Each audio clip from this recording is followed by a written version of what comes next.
입장에서는 대학교 졸업하자마자 바로 사회에 나와서 영업을 하면 그 현장에 나보다 나이 많은 사람들하고 같이 커뮤니케이션하고 대화하고 또 백화점 사람하고 대화하고 이래야 되는데 네. 좀 괜찮았어요? 그게 저는 조금 되게 어려웠던 게 제가 남성복이 아니라 여성복을 하고 있고 그리고 그렇죠. 그리고 특히 여성복 중에서도 제가 맡는 브랜드가 좀 오랫동안 매장 일을 하신 분들이 많아요. 그래서 나이도 연령대도 좀 높으신 편이고 제가 이제 그분들이랑 대화를 하고 그분들의 뭐 얘기를 나누고 의견을 듣고 제가 뭐 찾아가고 이렇게 해야 되다 보니까 아무래도 그렇죠. 아들 네, 오늘 또 직무 소개를 시작하겠습니다. 오늘은 숙녀 영업에 있는 김성진 사원을 모시고 진행하겠습니다. 큰 박수로 치겠습니다. 네, 자기소개 좀 부탁드리겠습니다. 네, 저는 LF에서 숙녀영어 BPU에서 닥스 숙녀의 브랜드 매니저로 BM 역할을 담당하고 있는 김성진이라고 합니다. 반갑습니다. 반갑습니다. 닥스 숙녀 여성복인데 여성복에도 남자 영업 담당이 있는군요. 네, 그렇죠. 보통 신기하게도 저희 팀 안에는 저 말고도 다른 남자 이제 담당분이 계시고. 한 분 계시죠? 네. 우리 회사는 여성복이라도 남성이 할 수 있고 남성복도 여성이 할 수 있고 상관없다는 거죠. 네, 그렇죠. 그렇죠. 남성복에도 여자 MD들도 계시니까. 네, 뭐 제가 직접 옷을 입어보는 거 이런 건 못하지만 그래도 뭐 매장 보면서 어떤 게 잘 팔리고 이런 건 이제 분석하거나 이런 쪽은 뭐 그런 거에 영역이 없기 때문에. 안 입어보셨어요? 제가 여성복을 입으려고 걸쳐본 적은 있어요. 아니 워낙 체격도 좋아가지고 아마 여성복 소화가 안. 요즘에 오프라인 영업 BPU는 어떻습니까? 요즘 너무 어렵죠. 근데 어려운데 사실 뭐 코로나 중심으로 해가지고 뭐 이게 사그라들지를 않으니까 계속해가지고 이 문제가 오프라인 매장 방문하는 사람들이 줄어든 거는 확실한데 근데 그래도 이제 한 여름쯤부터는 적어도 조금씩은 이제 회복 추세를 보이지 않을까라고 생각은 하고 있습니다.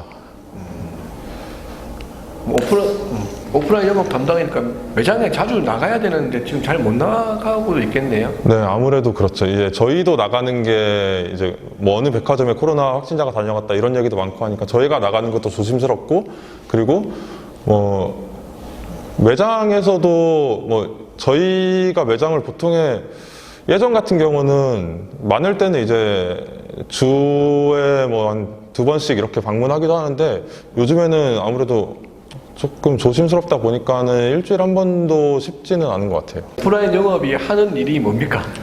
오프라인 영업은 어떤 좀 일을 하면?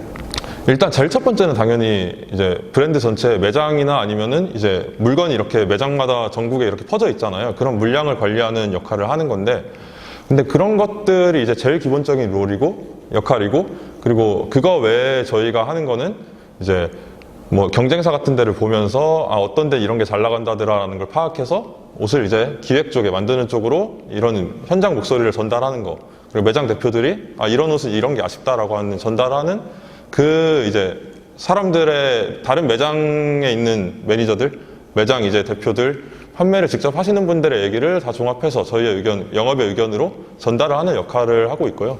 그리고 뭐 그거 외에도 무슨 백화점의 할인율이나 이런 거를 저희가 정하거나 며칠부터 며칠까지 세일을 들어간다거나 이런 것들을 정하는 일도 같이 기본적으로 담당하고 있습니다.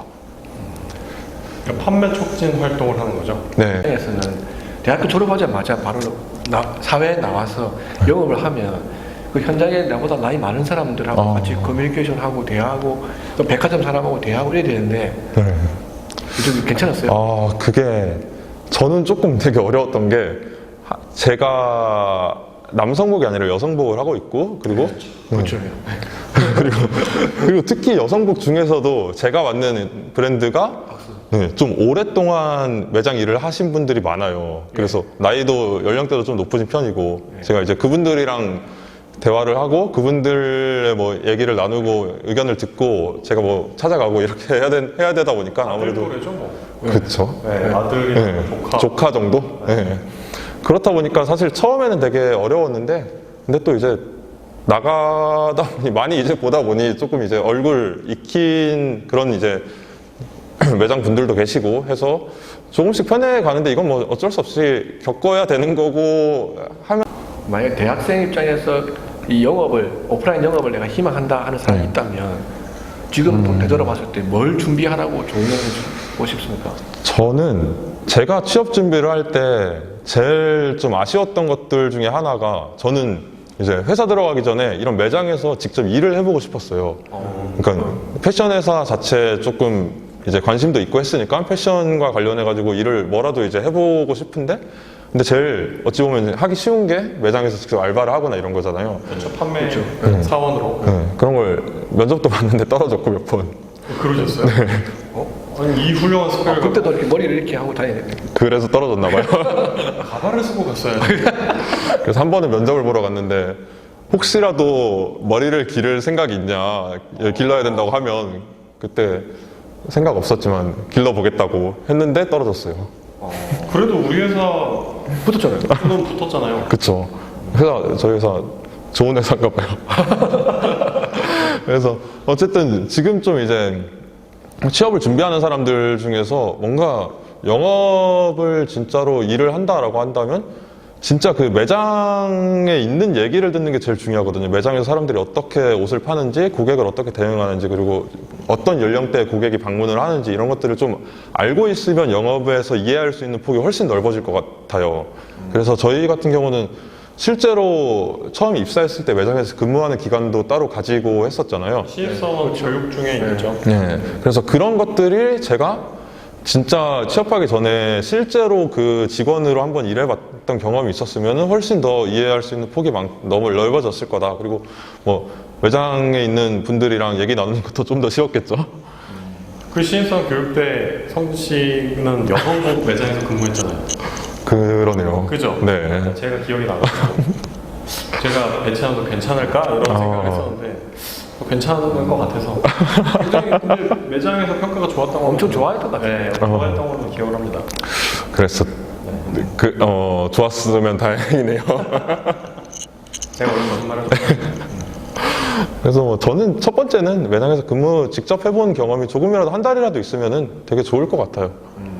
그게 뭐 학교를 다니거나 이렇게 하면은 상황에서 어려울 수도 있긴 한데 근데 뭐 휴학을 하거나 아니면 취업 전에 조금 시간을 갖는 뭐 방학 때나 진짜 특히 요즘 같은 경우는 매장에서 매출이 나와야 이제 매장 근무하시는 분들도 이제 수입이 생기고 이런 거니까 요즘 같은 경우에 진짜 힘든 부분들이 많아서 저희가 뭔가 매장에서 그러니까 물론 이제 할인을 하고 뭐 판매 촉진 활동을 하는 것도 중요한데 매장의 이제 정서적인 측면에서도 저희가 도움을 주는 게 또 하나의 BM의 역할이거든요. 네, 그래서 아까 말씀하신 것처럼 그런 걸 좀 이해하고 있다면은 이런 좀 지금같이 힘든 시기에도 좀 더 도움이 될 수 있지 않을까라고. 감성 터치 필요하죠. 네, 진짜 필요한 것 같아요. 네, 그래서 영업사원은 뭐 저도 영업사원 해봤지만 소통 능력이 참 중요해요. 공감 맞아요. 능력, 네 그런 것도 그러니까 뭐 분석하는 능력도 당연히 뛰어나야 되겠지만 네. 그런 것도 왜냐면 어차피 커뮤니케이션이거든요. 사람하고. 네. 그러니까 그런 것도 대학생들에게 조언을 해줄 수 있을 것 같습니다. 너무 맞는 말 같습니다. 이어서 계속 마지막인데 취업을 준비하는 학생들한테 뭘 좀 준비하라고 아까 한 것도 네. 있긴 하지만 그렇죠. 뭐 백화점의 아르바이트 경험도 좋다고 했고 또 뭐 있습니까? 이거는 이제 아까는 어떤 경험을 하는 게 좋냐라고 말씀을 드렸다면 그거 외에는 이제 좀 이제 능력적인 부분에서 어떤 분야에 좀 능력을 키우면 좋겠다라고 생각하는 게 아까 말한 좀 공감 능력 이런 것도 물론 당연히 제일 첫 번째가 돼야 하지만 저희 같은 경우에는 영업인데도 실제로 뭔가 이제 할인을 하거나 아니면은 어떤 스타일을 어떻게 조치를 할지를 다 정하는 게 전부 다 숫자 베이스나 수치 베이스로 이루어지거든요. 그래서 실제로는 물론 이제 감성적인 이런 것도 중요하지만 숫자를 보면서 분석을 할 수 있는 능력이 제 생각에는 영업에서 되게 중요하다고 생각을 해요. 그래서 그런 걸 하다 보니까 당연히 뭐 기본적으로 프로그램을 엑셀 같은 걸 사용하니까 엑셀을 뭐 사용하는 능력이라든가 이런 것들을 좀 본다면 좀 더 좋을 것 같아요. 저 같은 경우는 전공을 통계 쪽을 전공을 했거든요. 잘하시죠 사실 데이터.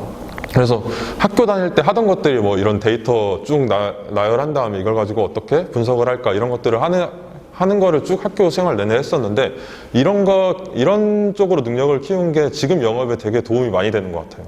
그래서 능력적인 부분에서는 숫자를 보고 분석을 하고 이해를 할 수 있는 능력 이런 것들을 좀 키우면 좋을 것 같습니다. 그래서 성진 씨가 에이스군요. 에이스네, 에이스. 저 에이스인가요? 제가 전화해볼게요. 우리 회사에 지금 입사한 지가 이제 1년이 좀 넘었죠. 1년 조금 됐잖아요. 네, 1년 좀 더 가장 됐죠. 최근에 입사하신 아니죠. 아, 아니, 네. 네. 저희 그 후배 전에 기수가 하나 후배가 더 벌써 있습니다. 들어왔죠. 네. 후배가 벌써 들어왔는데 그래도 좀 입사한 지 좀 그래도 제일 2년 차. 2년 차니까 2년 차입니다. 우리 회사에 뭐 잘 안 물어봤는데 다른 사람한테는 우리 회사의 좋은 점? 아, 우리 회사의 좋은 점이요? 저는 좀 패션 회사 취업을 생각하시는 분들이면 좀 저 같은 경우는 되게 중요했어요. 옷을 되게 자유롭게 입을 수 있다? 그러니까 입고 다닐 수 있다는데 물론 그게 뭐 진짜 뭔가 격식이 없게 입는다 뭐 이런 것까지는 아니지만 아무래도 자기가 정장 입거나 이런 사람들이 회사에 없거든요. 거의 없거든요. 뭐 세미 이렇게 포멀하게 입는 사람들은 있지만 그래서 오늘 보세요. 저도 이렇게 머리 긴 사람을 붙여줄 회사가 그렇게 많지 않거든요. 그러니까 이런 쪽에서 아무래도 복장이 자유롭고 문화가 자유롭다 보니까 생각하는 것도 뭔가 되게 자유롭게 생각할 수 있는 분위기가 많이 열리는 것 같아서 저는 이게 되게 큰 장점이라고 생각을 해요. 뭐 그거 외에도 사실 뭐 이런 건 많이 얘기하셨을 것 같아요. 전사유무나 이런 제도적인 쪽에서는 뭐 많이 얘기하셨을 것 같아서 그래서 저는 좀 자유롭게 얘기할 수 있는 분위기가 많은 거? 제가 지금 이제 2년 차밖에 안 됐는데도 이렇게 좀 자유롭게 얘기할 수 있는 분위기가 많다라고 생각을 하니까 조금 문화적인 측면에서 좋다고 생각을 해요, 그 점이. 그리고 저는 이것도 좀 언급하고 싶은데 유튜브 하지 않습니까? 유튜브, 네. 계정 이름이 근데 유튜브 촬영도 회사 스튜디오에 지원을 뭐 받을 수 있잖아요. 그거 되게 좋죠. 네. 그러니까 그러니까 유튜브를 장려하는 회사. 지금 우리가 앉아 있는 여기도 사내 이제 스튜디오이지 않습니까? 이런 거를 이용할 수 있는 것도 그쵸. 이런 데 관심이 있는 분들에게는 굉장히 큰 업그레이드 포인트일 것 같아요. 네, 진짜 좋은 것 같아요. 이 정도의 스튜디오나 뭐 촬영 장비 같은 게 갖춰져 있기 때문에 물론 뭐 이게 메인이 돼서 취업을 하려는 분들은 없겠지만 이것처럼 뭐 회사에서 좀 열린 식으로 유튜브를 지원하는 회사라고 하면은 되게 좀 쉽게 상상하기가 어렵잖아요. 그런 것처럼 되게 열려 있고 뭐 아까 말한 문화뿐만 아니라 이런 제도적인 거, 시설 이런 것들도 되게 갖춰져 있는 것 같아서 좋은 것 같습니다. 일단 나한테 고맙다고 하시고. 알겠습니다. 고맙습니다. 이렇게 끝인가요? 고맙습니다. 감사합니다.